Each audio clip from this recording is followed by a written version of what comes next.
Is Steph Curry the best shooter of all time?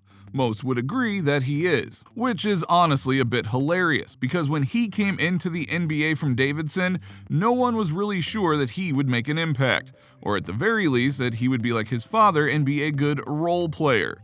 Instead, he became the best pure shooter in the business, became the only unanimous MVP of the league some years back, and has the record for the most three-pointers ever made, which he makes look so dang easy.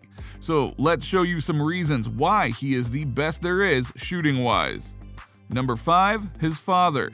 Del Curry, the father who seeded and nurtured this force of basketball, shook his head when asked about his son's roadmap to three-point riches last December.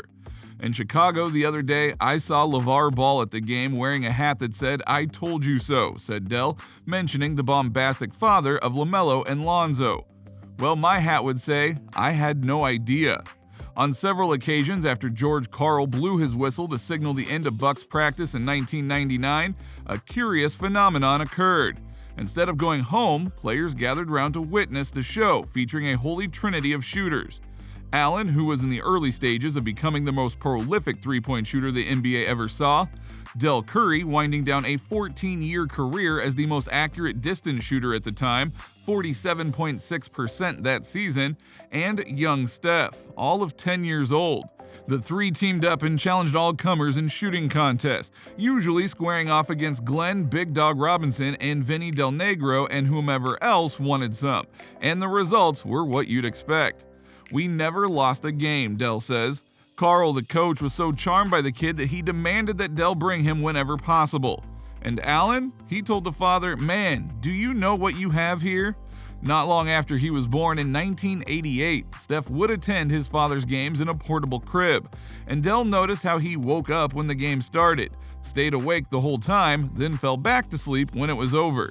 And Steph recalls, "When I was 3 or 4, I have faint memories of going to a Hornets game. When I was 6, they beat Boston in the first round in the playoffs and Alonzo Mourning hit that jumper from the free throw line. My father was the inbounds passer on that play, so I have these strong memories of watching basketball. Maybe by osmosis, and being around the environment I developed a love for it, developed an understanding of how the game was played.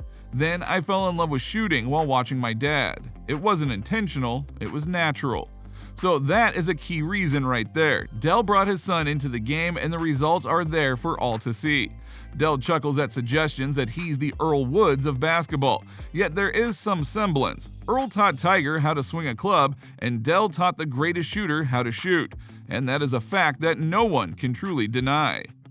Number 4, doing what he needed to. It should also be noted that for much of his young life, Steph was the shortest player in any group or team. At the time, it seemed like a curse. That's why the blue blood basketball programs ignored him, and he wound up at a small school called Davidson College. But it forced him to compensate. So he worked on his dribble to create distance between himself and the defender to prevent his shot from being blocked constantly. The astonishing hand-eye coordination and deceptive bounce are so apparent in his dribble today. Curry owns one of the sport's most tenacious handles, which serves two functions. It keeps the defender off balance in case Curry decides to attack the basket. That part of his game is so understated. And it also allows Curry to sneakily square up for threes. Coming into this season, 54% of Curry's career three-point attempts had been pull-ups. The quick release was more important early, Steph says. "With my height, I had to use that to my advantage, get my shot off quick. In the NBA, open space continues to get decreased. Then, as I got that down, being able to expand my range and create space with the ball, the dribble became equally important." He also worked hard to be accurate from distances that most wouldn't even dream of shooting at, a sign of things to come, as you all well know. Number 3, dedication to the game. You know the phrase, "If you have a dream, you can achieve it," or something to that effect? If so, then you know that one of the key things you need to do in order to achieve your dream is to work hard at it. And for Steph Curry, that was never a problem. Growing up around the game, going to camps with me, all that played a part, Del says. I also think that by being exposed early, he learned how to play the right way. He was always smaller than everyone, so he knew he would have to have the guard skills. And that he has, and his desire to be better than all those who are there or are coming up drives him. Even his brother Seth, who is also in the NBA, knows that all too well. Even though he's been the best at it for a long time, he's still working on his game and improving, Seth says. Seems like every year he's improving his three-point shooting. He knows everybody's trying to come up with ways to stop him, so that's the special part in what he's doing right now. And let's not forget something, his stats in the NBA doesn't include practice and personal training, so imagine what his stats would be with that figured in. Now, I spent time last summer watching him work, Dell says. Your average NBA player couldn't work with Steph.